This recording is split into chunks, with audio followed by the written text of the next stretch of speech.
الحمد للہ رب العالمین والصلاة والسلام علی سید المرسلین اما بعد فاعوذ باللہ من الشیطان الرجیم بسم اللہ الرحمن الرحیم ربی اشرح لی صدری ویسر لی امری واحلل عقدۃ من لسانی یفقہوا قولی اللہم صل علی محمد وعلی آل محمد۔ ہم کتاب دل کو نرم کرنے والی باتوں کے بیان میں اس سے ہم جنت و جہنم کا بیان سن رہے تھے لاسٹ ٹائم، تو ہم نے آج یہاں سے پڑھنا ہے صحیح بخاری حدیث نمبر 6558۔ اس کے راوی ہیں حضرت جابر بن عبداللہ انصاری رضی اللہ تعالیٰ عنہما نے کہا کہ نبی کریم صلی اللہ تعالیٰ علیہ وسلم نے فرمایا، کچھ لوگ دوزخ سے شفاعت کے ذریعے نکلیں گے کہ گویا کہ تعریر ہوں گے۔ حماد نے کہا کہ میں نے عماد بن دینار سے پوچھا کہ تعریر کیا چیز ہے؟ انہوں نے کہا اس سے مراد چھوٹی ککڑیاں ہیں اور ہوا یہ تھا کہ آخر عمرو بن دینار کے دانت گر گئے۔ اور حماد کہتے ہیں کہ میں نے عمرو بن دینار سے کہا، اے ابو محمد، یہ عمرو بن دینار کی کنیت ہے، کیا آپ نے جابر بن، یعنی ان کے جو ہے ابو محمد بھی ان کی کئی نام ہے، کیا آپ نے جابر بن عبداللہ رضی اللہ تعالیٰ عنہما سے یہ سنا ہے؟ انہوں نے بیان کیا، ہاں میں نے نبی کریم صلی اللہ تعالیٰ علیہ وسلم سے سنا ہے کہ جہنم سے شفاعت کے ذریعے لوگ نکلیں گے۔ انہوں نے کہا ہاں بے شک سنا ہے۔ تو اب جو ہے کیا بتایا جا رہا ہے کہ جہنم سے جو لوگ جہنم میں چلے گئے ہوں گے، پل صراط سے گر گئے ہوں گے اپنے گناہوں کے سبب، اپنی بدعملیوں کے سبب، لیکن پھر مسلمانوں کی شفاعت ان کے کام آئے گی۔ تو شفاعت جو ہے بہت سارے لوگ کر سکتے ہیں، نبی کریں گے، نبی پاک کریں گے، نیک جو لوگ ہیں اصحاب وہ کریں گے، حج کرنے والا شفاعت کر سکتا ہے، کئی سارے امام جو ہیں علماء وہ بھی شفاعت کر سکتے ہیں۔ تو کئی سارے عمل ہیں جن کی بدولت انسان کو شفاعت کا جو ہے وہ مرتبہ حاصل ہوگا۔ تو انسان اپنے جن جن جاننے والوں کو، جن جن پیاروں کو جانتا ہوگا جو کہ جہنم میں چلے گئے ہوں گے، تو وہ پھر مومن بھی شفاعت کریں گے اور نبی کریم بھی شفاعت کریں گے، تو اللہ تبارک و تعالیٰ ان کو جہنم سے نکال دے گا۔ شفاعت اس کو کہتے ہیں کہ ان کی سفارش کی جاتی ہے کہ اللہ اس کو جو ہے بخش دے۔ تو شفاعت کا اختیار جو ہے یہ کچھ عمل ہیں جن کے ذریعے سے حاصل ہوتا ہے، جیسے کہ میں نے بتایا کہ حج کرنے والے کو بھی شفاعت کا اختیار ہوگا۔ اسی طرح سے کئی سارے نیک عمل ہیں جس کی بدولت اللہ تعالیٰ انسان کو شفاعت کا مرتبہ عطا فرمائے گا کہ وہ دوسرے لوگوں کو جہنم سے بھی نکال سکتا ہے۔ آگے پڑھتے ہیں صحیح بخاری حدیث نمبر 6559۔ ہم سے انس بن مالک رضی اللہ تعالیٰ عنہ نے بیان کیا کہ نبی کریم صلی اللہ تعالیٰ علیہ وسلم نے فرمایا، ایک جماعت جہنم سے نکلے گی، اس کے بعد کہ جہنم کی آگ نے ان کو جلا ڈالا ہوگا اور پھر وہ جنت میں داخل ہوں گے۔ اہل جنت ان کو جہنمین کے نام سے یاد کریں گے، یعنی کہ آگ سے وہ جل گئے ہوں گے بالکل مکمل، جیسے کہ ہم نے جو ہے کل درس میں بھی سنا تھا کہ بالکل کوئلہ بن جاتے ہیں، کوئلہ بن جائیں گے، پھر وہ شفاعت کے ذریعے سے نکلیں گے، جنت کی ایک نہر میں جو ہے وہ ان کو لے جایا جائے گا، اور وہاں سے جب وہ نکلیں گے تو پھر بالکل پہلے کی طرح خوبصورت ہوں گے۔ لیکن بعض روایت میں یہ بھی ہے کہ کہیں نہ کہیں ایک چھوٹا سا تل یا نشان یا کوئی ایسی چیز ہوگی ان کے چہرے پر، چھوٹا سا بالکل، جس سے پتہ چلے گا کہ یہ پہلے جہنم میں تھا اور وہاں سے آزاد کر کے جو ہے یہاں پہ لایا گیا ہے جنت میں۔ تو اہل جنت جو ہے ان کو جہنمین کے نام سے یاد کریں گے۔ آگے پڑھتے ہیں، ان سے ابو سعید خدری رضی اللہ تعالیٰ عنہ نے بیان کیا کہ نبی کریم صلی اللہ تعالیٰ علیہ وسلم نے فرمایا کہ جب اہل جنت جنت میں اور اہل جہنم جہنم میں داخل ہو چکیں گے تو اللہ تعالیٰ فرمائے گا کہ جس کے دل میں رائی کے دانے کے برابر بھی ایمان ہو تو اسے دوزخ سے نکال لو۔ اس وقت ایسے لوگ نکال لیے جائیں گے اور وہ اس وقت جل کر کوئلے کی طرح ہو گئے ہوں گے۔ اس کے بعد انہیں نہر حیات یعنی زندگی بخش دریا میں ڈالا جائے گا۔ اس وقت وہ اس طرح تر و تازہ و شگفتہ ہو جائیں گے جس طرح سیلاب کی جگہ پر کوڑے کرکٹ کا دانہ، اس طرح یا اسی رات یا دن میں آگ آتا ہے اگاتا ہے، ٹھیک ہے، جس طرح سے جو ہے دانہ جو ہے کوئی اگاتا ہے، اسی طرح سے بالکل اگ کے بالکل تر و تازہ ہو کے جو ہے اس نہر حیات جس کا ذکر ہے اس سے نکلیں گے۔ یا راوی نے کہا کہ حمیل السیل کے بجائے حمیت السیل کہا، یعنی جہاں سیلاب کا زور ہو۔ نبی کریم صلی اللہ تعالیٰ علیہ وسلم نے فرمایا، کیا تم نے دیکھا نہیں کہ اس دانے کی زرد رنگ کا لپٹا ہوا با رونق پودا اگتا ہے؟ تو جس طرح کہ کوئی ہوتا ہے نا کہ کوئی جگہ ہے لیکن وہاں سے جب سبزہ یا کوئی چیز اگے تو وہ بالکل خوبصورت فریش ہوتی ہے، تو اسی طرح یہ جب وہاں سے نہر حیات میں ڈالے جائیں گے کیونکہ یہ بالکل جل کے کوئلہ بن چکے ہوں گے۔ جہنم کا عذاب تو دنیا کا عذاب تو کچھ بھی نہیں ہے، دنیا میں دیکھیے ہم نے کئی لوگوں کو دیکھا ہے جل جاتے ہیں، کوئلہ بن جاتے ہیں، بالکل ان کا کچھ بھی نہیں بچتا۔ تو یہ تو دنیا کی آگ ہے، لیکن جہنم کی آگ سے تو ایسی ہے کہ دنیا کی آگ بھی اس سے پناہ مانگتی ہے، وہ اتنی گرم ہے، تو وہاں پہ وہ لوگ بالکل جل کے کوئلہ بن چکے ہوں گے، اور پھر وہ نہر حیات سے دوبارہ جو ہے ان کو زندگی بخشی جائے گی، دوبارہ سے بالکل فریش ہو کے نکلیں گے، جیسے اگزامپل دی گئی ہے کہ سیلاب کا کوئی زور ہو اور وہاں سے جو ہے کچھ بھی نہ بچا ہو اور کوڑا کرکٹ ہو، اور وہاں سے پھر جو ہے ایک جو ہے پودا اگے تو وہ کتنا خوبصورت اور فریش لگتا ہے، تو اس طرح سے ان کا حال ہوگا۔ تو یہ دیکھیے وہی ہے جو ہم نے درس میں پڑھا تھا، وہی حدیثیں بھی ہم صحیح بخاری میں پڑھ رہے ہیں۔ آگے پڑھتے ہیں، حدیث نمبر 6561۔ میں نے نعمان بن بشیر رضی اللہ تعالیٰ عنہ سے سنا، کہا کہ میں نے نبی کریم صلی اللہ تعالیٰ علیہ وآلہ وسلم سے سنا، آپ صلی اللہ تعالیٰ علیہ وآلہ وسلم نے فرمایا، قیامت کے دن عذاب کے اعتبار سے سب سے کم وہ شخص ہوگا جس کے دونوں قدموں کے نیچے آگ کا انگارہ رکھا جائے گا، اس کی وجہ سے اس کا دماغ کھول رہا ہوگا۔ یعنی کیا ہے سب سے کم عذاب؟ سب سے کم عذاب سنیے کہ پاؤں پہ جو ہے 2-3 چیزیں بتائی جاتی ہیں، یا تو یہ کہ آگ کی جوتی پہنائی جائے گی، یا جیسے بھی ہم نے یہاں پڑھا کہ قدموں میں انگارہ رکھا جائے گا، پاؤں میں پاؤں کے نیچے آگ کا، تو وہ اتنا اس کی گرمی ہوگی کہ دماغ تک اوپر تک جو ہے دماغ اس کی گرمی سے کھول رہا ہوگا، تو اتنا شدید صرف ایک اگر انگارہ ہے تو جو پورا پورا جہنم میں ڈوبیں گے، استغفر اللہ، ان کا کیا حال ہوگا، اور وہ جو جہنم میں بند کر دیے جائیں گے ان کا کیا حال ہوگا۔ تو اللہ تبارک و تعالی ہم سب کو عافیت عطا فرمائے۔ آگے سنتے ہیں، ان سے نعمان بن بشیر رضی اللہ تعالیٰ عنہ نے بیان کیا کہ میں نے نبی کریم صلی اللہ تعالیٰ علیہ وآلہ وسلم سے سنا، نے فرمایا کہ قیامت کے دن دوزخیوں میں عذاب کے اعتبار سے سب سے ہلکا عذاب پانے والا وہ شخص ہوگا جس کے دونوں پیروں کے نیچے 2 انگارے رکھ دیے جائیں گے، جس کی وجہ سے اس کا دماغ کھول رہا ہوگا، جس طرح ہانڈی اور کتیلی جوش کھاتی ہے، کیتلی۔ تو یعنی آپ جو ہے کسی ہانڈی کے نیچے چولہا جلا دینا تو جس طرح سے اس میں پانی کھولنا شروع ہو جاتا ہے تھوڑی دیر بعد، ایسے ہی اس کے پاؤں کے نیچے جو 2 انگارے رکھے جائیں گے دونوں پاؤں کے نیچے، یا جیسے ہم نے پڑھا تھا آگ کی جوتی پہنائی جائے گی، تو کیا ہوگا کہ اس کا دماغ کھولنا شروع ہو جائے گا، اس سے ایسے کھولے گا، یعنی ایک جگہ نہیں، جیسے ہانڈی میں آپ رکھیں نا پانی تو جیسے وہ کھول رہا ہوتا ہے، اس طرح سے اس کا دماغ کھول رہا ہوگا۔ استغفر اللہ، استغفر اللہ۔ آگے بڑھتے ہیں، ان سے عدی بن حاتم رضی اللہ تعالیٰ عنہ نے کہا کہ نبی کریم صلی اللہ تعالیٰ علیہ وآلہ وسلم نے جہنم کا ذکر کیا اور روئے مبارک پھیر لیا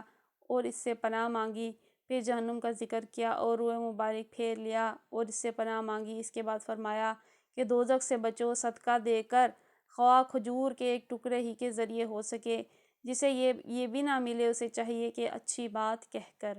تو اب جو ہے جہنم سے بچنے کے کئی ذریعے ہیں، جس میں سے ایک ذریعہ صدقہ دینا بھی ہے، اور نبی کریم نے جب ذکر فرمایا تو دیکھیے کہ اس کے ذکر کی شدت جیسی تھی کہ تو اس سے آپ نے روئے انور پھیر لیا، پھر کیا فرمایا کہ صدقہ دے کر بچو، بھلے کھجور ہی ہو۔ تو ہم دیکھیں ہم نیکیوں کو حقیر سمجھتے ہیں، حالانکہ اللہ کے ہاں ہو سکتا ہے ایک جہنم کا ٹکڑا ہی جو ہے جہنم سے، ایک کھجور کا ٹکڑا ہی جہنم سے ہمیں بچانے کا باعث بن جائے، تو اس لیے حضور نے فرمایا کہ خواہ کھجور کا ہی ٹکڑا ہو۔ تو اس سے ہمیں ترغیب ملی کہ صدقہ و خیرات کرنا چاہیے، کیونکہ جہنم کی گرمی سے بھی بچائے گا، جہنم کی آگ سے بچائے گا، قبر کے عذاب سے بھی بچائے گا، اور صدقے کی کئی ساری فضیلتیں ہیں، جیسے کہ سورۃ المنافقون میں ذکر ہے کہ جو دنیا سے جانے لگیں گے تو پھر وہ جو ہے خواہش کریں کہ کاش ہم دنیا میں دوبارہ لوٹا دیے جائیں اور کاش جو ہے ہم صدقہ کر سکیں۔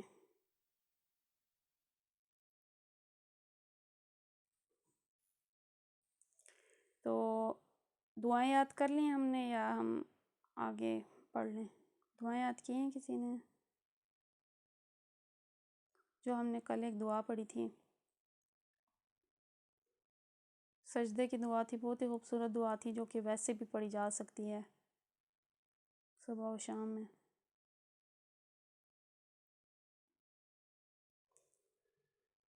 یہاں آتے ہیں، سجدے کی ہم نے دعا پڑھی تھی، اللہم انی اعوذ برضاک من سخطک وبمعافاتک من عقوبتک واعوذ بک منک لا احصی ثناء علیک کما علیک انت کما اثنیت علی نفسک. ٹائم لگے گا، ڈیلی پڑھتے رہیں گے، 2 بار 3 بار 4 بار، پھر یاد ہو جائے گی انشاءاللہ عز و جل. آئیے ہم تفسیر کی طرف جاتے ہیں. آج ہم نے 172 سے اگلا رکوع شروع کرنا ہے. اعوذ باللہ من الشیطان الرجیم، بسم اللہ الرحمن الرحیم. الذین استجابوا للہ والرسول من بعد ما اصابهم القرح للذین احسنوا منہم واتقوا اجر عظیم. الذین استجابوا، جن لوگوں نے قبول کیا، للہ والرسول، اللہ کا اور رسول کا، من بعد ما اصابهم، اس کے بعد کہ انہیں پہنچی، القرح یعنی زخم، للذین، ان کے لیے جو احسنوا، انہوں نے نیکی کی، منہم، اس میں سے، واتقوا اجر عظیم، واتقوا اجر عظیم، اور پرہیزگاری کی تو ان کے لیے اجر بڑا ہے. جن لوگوں نے زخم کھانے کے بعد بھی اللہ اور رسول کی پکار پر لبیک کہا، اور ان میں سے جو اشخاص نیکوکار اور پرہیزگار ہیں، ان کے لیے بڑا اجر ہے. تو اب یہ وہ موقع تھا کہ سب لوگ جو ہے ادھر ادھر بھاگنا شروع ہو گئے، بھگدڑ مچ گئی، اور پھر جو ہے کہیں سے افواہ بھی اڑ گئی کہ نبی پاک شہید ہو گئے ہیں، تو بالکل سارے بدحواس ہو گئے. لیکن پھر نبی پاک جو ہے پکارتے رہے، جیسے ہم نے پہلے پڑھا تھا، آیت میں آیا تھا کہ نبی پاک تو جو ہے انہیں پکار رہے تھے، اللہ کے نبی تمہیں پکار رہے تھے کہ اللہ کے بندوں میری طرف آؤ. یہ ہم نے پیچھے تفسیر میں پڑھا ہے. تو پھر فرمایا کہ جو زخم کھانے کے بعد بھی، یعنی جو اتنے جو ہے زخمی ہو چکے، جن کے ساتھی شہید ہو چکے، پھر بھی وہ رسول اللہ کی پکار پر جنہوں نے لبیک کہا، یعنی جنگ احد سے پلٹ کر جب مشرکین کئی منزل دور چلے گئے، تو انہیں ہوش آیا کہ انہوں نے آپس میں کہا کہ یہ ہم نے کیا حرکت کی کہ محمد صلی اللہ تعالیٰ علیہ وسلم کی طاقت کو توڑ دینے کا جو بیش قیمت موقع ملا تھا، اسے کھو کر چلے آئے. تو کیا ہوا کہ اب جو جماعت تھی، جو بچی کوچی، وہ نبی پاک کے پاس جمع ہو گئی، اور پھر کفار جو ہیں وہاں سے اللہ تعالیٰ نے ان کے حوصلے پست کیے، ورنہ مکمل خاتمہ بھی کر سکتے تھے، وہ وہاں سے پلٹ گئے. تو پھر جب وہ پلٹ گئے تو دور جا کے انہیں ہوش ہے کہ ہم نے مکمل کیوں نہیں خاتمہ کر دیا. چنانچہ ایک جگہ ٹھہر کر انہوں نے آپس سے مشورہ کیا کہ مدینے پر فوراً ہی دوسرا حملہ کر دیا، یعنی وہ لوگ ابھی تو سنبھلے نہیں ہیں پہلے حملے سے، تو ہم دوبارہ واپس چل جاتے ہیں. لیکن پھر ہمت نہ پڑی اور مکے واپس چلے گئے. ادھر نبی کریم صلی اللہ تعالیٰ علیہ وسلم کو بھی یہ اندیشہ تھا کہ یہ لوگ پھر پلٹ نہ آئیں، اس لیے جنگ احد کے دوسرے ہی دن آپ صلی اللہ تعالیٰ علیہ وسلم نے مسلمانوں کو جمع کر کے فرمایا کہ کفار کے تعاقب میں چلنا چاہیے. یہ گرچہ نہایت نازک موقع تھا، مگر پھر بھی جو سچے مومن تھے وہ جان اثار کرنے کے لیے آمادہ ہو گئے، اور نبی کریم صلی اللہ تعالیٰ علیہ وسلم کے ساتھ حمراء الاسد تک گئے، اور مدینے سے 8 میل کے فاصلے پر تھا. اس آیت کا اشارہ انہی فداکاروں کی طرف تھا. یعنی اب کیا ہے کہ ظاہر ہے اب پچھلے دن بہت بڑی تکلیف پہنچی تھی، ان کے بہت سارے ساتھی اصحاب شہید ہوئے تھے، ان میں سے کئی لوگ خود زخمی ہوئے تھے. نبی کریم کا دانت مبارک بھی، دندان مبارک شہید ہوا تھا، آپ کے چہرے مبارک سے بہت زیادہ خون نکلا تھا، کچھ جو ہے وہ دستہ لگنے کے باعث. تو اب اتنی ساری تکلیف اور پھر جو ہے اتنا سارا غم، لیکن جو ہے ان کو خطرہ یہی تھا کہ دوبارہ نہ کریں. تو اس وقت بھی پھر بھی انہوں نے ہمت نہیں ہاری. جب رسول اللہ نے فرمایا کہ ان کا تعاقب کرنا چاہیے کہیں وہ دوبارہ نہ پلٹ آئیں، یعنی اگر وہ ظاہر ہے دوبارہ پلٹیں گے تو جو باقی مسلمان ہیں ان کو بھی نقصان پہنچائیں گے، نہ صرف ان کو بلکہ ان کے گھروں کو، عورتوں کو، بچوں کو. تو ان کو فرمایا کہ وہ اکٹھے ہوں اور پھر واپس چلیں، اس نیت سے کہ ان کا تعاقب کریں کہ اگر وہ کہیں سے پلٹ کے آ رہے ہیں حملے کے لیے تو باہر ہی ان سے مقابلہ کیا جائے، بجائے اس کے کہ وہ مدینے کے اندر آئیں. تو اس سب کے باوجود بھی جو اللہ والے تھے انہوں نے اس پکار پر لبیک کہا. یعنی وہ کہہ سکتے تھے کہ بس اب تو ہماری ہمت جواب دے چکے، لیکن جو اللہ والے تھے انہوں نے اس حکم کو قبول کیا. پھر اللہ نے فرمایا کہ جو ہے ان میں سے نیکوکار تھے، پرہیزگار تھے، اللہ نے ان کے لیے بہت بڑا اجر رکھا ہے. تو یہ اللہ کی رحمت ہوتی ہے. اور یہ آیتیں جو ہے میدان جنگ میں جو بھی مجاہدین لڑتے ہیں ان کے لیے ہیں کہ وہ کئی ایسے موقع آئیں گے جب وہ اگر جنگ لڑیں گے، یا اگر ابھی جو بھی ماضی میں گزری ہیں یا جو بھی آنے والی ہوں گی، ایسے موقع ہوں گے کہ جب جو ہے ہمت ہار جائیں گے اور پھر جو ہے آپ کا بہت نقصان ہوا ہوگا. لیکن ایسا موقع آئے گا کہ آپ کو پھر ہمت کرنی پڑے گی تاکہ آپ جو ہے اسلامی سلطنت کا دفاع کر سکیں. تو اس کے لیے جو ہے ان لوگوں کے لیے آیت ہے کہ جو لوگ بھی ایسا کرتے ہیں بجائے اس کے باوجود کہ ان کو زخم لگ چکا ہے، تکلیفیں مل چکی ہیں، تو اللہ نے ان کے لیے بہت بڑا اجر تیار کیا ہے۔ تو اس میں بھی وہی چیز ہے کہ ظاہر ہے کہ شہادت ہے مطلب و مقصود مومن، نہ مال غنیمت نہ کشور کشائی، تو مسلمان کا مقصد صرف شہادت پانا ہے، تو اگر اس کو کوئی موقع مل رہا ہے تو وہ کیوں چھوڑے گا۔ آیت نمبر 173، الذين قال لهم الناس إن الناس قد جمعوا لكم فاخشوهم فزادهم إيمانا وقالوا حسبنا الله ونعم الوكيل۔ الذين قال لهم، وہ لوگ جو کہا ان کے لیے، الناس لوگوں نے،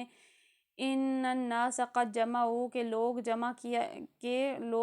کیا ہے، لکم تمہارے لیے، فخشوہم پس اس سے ڈرو، فزادہم تو زیادہ ہوگا ان کا ایماناً ایمان، وقالوا حسبنا اللہ اور انہوں نے کہا کہ ہمارے لیے کافی ہے اللہ، ونعم الوکیل اور کیسا اچھا کارساز ہے۔ اور جن سے لوگوں نے کہا کہ تمہارے خلاف بڑی فوج جمع ہوئی ہے، ان سے ڈرو، تو یہ سن کر ان کا ایمان اور بڑھ گیا، اور انہوں نے جواب دیا کہ ہمارے لیے اللہ کافی ہے اور وہی بہترین کارساز ہے۔ یہ مومنوں کی دوسری نشانی ہے کہ جب انہیں ڈرایا جاتا ہے تو ان کا ایمان اور بڑھ جاتا ہے، یعنی ان کو ڈرایا جائے کہ تمہارے خلاف بہت بڑی فوج آ رہی ہے، وہ تو بالکل تمہیں تباہ و برباد کر دیں گے، تو وہ ان کا ایمان یہ سن کر اور بڑھ جاتا ہے، کہ انہیں پتہ ہوتا ہے کہ ہمارے ساتھ اللہ کی مدد ہے۔ دیکھیے جنگ بدر میں ان کو جو فتح ہوئی تھی، وہ بالکل جو ہے اس میں کوئی شک و شبہ کی گنجائش ہی نہیں ہے کہ وہ اللہ کی مدد سے ہوئی تھی۔ اس میں فرشتے اتارے گئے تھے اور انہوں نے جو ہے ان کی جگہ مقابلہ جو ہے ان کے ساتھ مل کے کیا تھا، کیونکہ اللہ کا قانون ہے کہ آپ اپنا بیسٹ دیں، آپ اپنے پاس جتنا بھی بیسٹ ہے وہ کریں، پہلے سے جنگ کی تیاری کر کے رکھیں، جیسے کہ قرآن میں آگے بھی حکم آئے گا، خذوا حذرکم، ہماری فوج کی بھی علامت ہے کہ ان کے جو بھی بیجز ہوتے ہیں ان پہ بھی آیت لکھی ہوتی ہے خذوا حذرکم، کہ اپنے جو ہے گھوڑے تیار رکھو، جنگی گھوڑے تیار رکھو، ساز و سامان تیار رکھو، یعنی اس کے ذریعے سے دشمن پہ روب بھی ڈالو، اور تیاری مکمل ہونی چاہیے۔ ایسا نہیں ہے کہ آپ کچھ بھی نہ کریں اور ایسے ہی چلے جائیں کہ بس اب تو اللہ ہی ہے، ایسا نہیں ہے، اپنی طرف سے آپ اپنا بیسٹ کریں، تیاری دیں، پھر اگر اس کے بعد کوئی خطرہ ہے کہ بہت بڑی فوج آئی ہے، ان کے پاس اسلحہ بہت زیادہ ہے، تو پھر آپ کا ایمان اللہ پہ ہونا چاہیے کہ اگر ہم حق پہ ہیں تو ہمارے ساتھ اللہ ہے۔ تو جیسا کہ بتایا گیا کہ ان کو ڈرایا جاتا تھا کہ بہت بڑی فوج آ رہی ہے، تو وہ آگے سے کیا جواب دیتے تھے کہ ان کا ایمان اور بڑھ جاتا تھا، اور وہ کہتے تھے کہ اللہ ہمارے لیے کافی ہے، وہ بہترین کارساز ہے۔ یہ چند آیات جنگ احد کے 1 سال بعد نازل ہوئی تھی، مگر چونکہ ان کا تعلق احد ہی کے سلسلہ واقعات سے تھا، اس لیے ان کو بھی اس خطبے میں شامل کر دیا گیا ہے۔ تو ہمیں معلوم ہے کہ قرآن کی آیتیں مختلف موقع پہ نازل ہوئی ہیں، اور پھر جو ہے ان کی ترتیب جو ہے وہ بعد میں دی گئی ہے۔ آیت نمبر 174، فَانقَلَبُوا بِنِعْمَةٍ مِّنَ اللَّهِ وَفَضْلٍ لَّمْ يَمْسَسْهُمْ سُوءٌ وَاتَّبَعُوا رِضْوَانَ اللَّهِ وَاللَّهُ ذُو فَضْلٍ عَظِيمٍ۔ فَانقَلَبُوا پھر وہ لوٹے، بِنِعْمَةٍ مِّنَ اللَّهِ نعمت کے ساتھ اللہ کی، وفضل اور اس کا فضل، لم یمسسہم انہیں نہیں پہنچی، سوء کوئی برائی، واتبعوا اور انہوں نے پیروی کی، رضوان اللہ اللہ کی رضا کی، واللہ ذو الفضل العظیم اور اللہ بڑے فضل والا ہے۔ آخر کار وہ اللہ کی نعمت اور فضل کے ساتھ پلٹ آئے، ان کو کسی قسم کا ضرر بھی نہ پہنچا، اور اللہ کی رضا پر چلنے کا شرف بھی انہیں حاصل ہو گیا۔ اللہ بڑا فضل فرمانے والا، یعنی وہی گروہ جو واپس پلٹا تھا کہ ان کا تعاقب کریں، وہ بہت سارے صحابہ تھے جو اپنا اس زخموں کے باوجود بھی جو ہے وہ اپنی تلواریں اٹھائے واپس گئے کہ ہم مقابلہ کریں، لیکن پھر کیا ہوا کہ مقابلہ نہیں ہوا، انہیں کسی قسم کا جو ہے کوئی تکلیف بھی نہیں پہنچی، کوئی ضرر بھی نہیں پہنچا، لیکن انہوں نے ثواب پا لیا، رسول اللہ کے حکم پر لبیک کہنے کا، انہوں نے ثواب پا لیا، اللہ کے راستے میں نکلنے پا، انہوں نے جو ہے اللہ تعالیٰ کی رضا، اس کا فضل حاصل کر لیا۔ تو یہ ہوتا ہے کئی دفعہ کہ مقابلہ نہیں ہوتا، جسٹ آپ نے نکلنا ہوتا ہے، ہمت کرنی ہوتی ہے، آپ کوئی ہو سکتا ہے کوئی ہلکا سا نقصان بھی نہ پہنچے، لیکن جو ہے کس راستے پر چل رہے ہیں وہ میٹر کرتا ہے۔ تو اس لیے آپ کو چاہیے کہ ہم صحیح درست راستے پر جو ہے چلیں، ہمت نہ ہاریں، کیونکہ اللہ جو ہے مومنوں کے ساتھ ہے۔ تو انشاءاللہ عز و جل ہم یہیں سے آگے کنٹینیو کریں گے۔ اللہ تبارک و تعالیٰ سے دعا کرتے ہیں آج کے ہم نے جو بھی درس و بیان میں سنا، حدیث میں ہم نے سنا، جنت و دوزخ کا تذکرہ سنا، اسے ہمیں یاد رکھنے اور آخرت کو جو ہے ہمیشہ اپنے پیش نظر رکھنے کی توفیق عطا فرمائے، ہماری غلطیوں کوتاہیوں سے درگزر فرمائے، ہمارے گناہوں سے درگزر فرمائے، اور ہم سے ہمیشہ کے لیے راضی ہو جائے۔ آمین بجاہ النبی الامین صلی اللہ تعالیٰ علیہ وآلہ وسلم۔ سبحانک اللہم سبحانک اللہم وبحمدک لا الہ الا انت استغفرک واتوب الیک استغفرک واتوب الیک استغفرک واتوب الیک۔ بسم اللہ الرحمن الرحیم وصلی اللہ علی محمد صلی اللہ تعالیٰ علیہ وآلہ وسلم۔ السلام علیکم ورحمۃ اللہ وبرکاتہ۔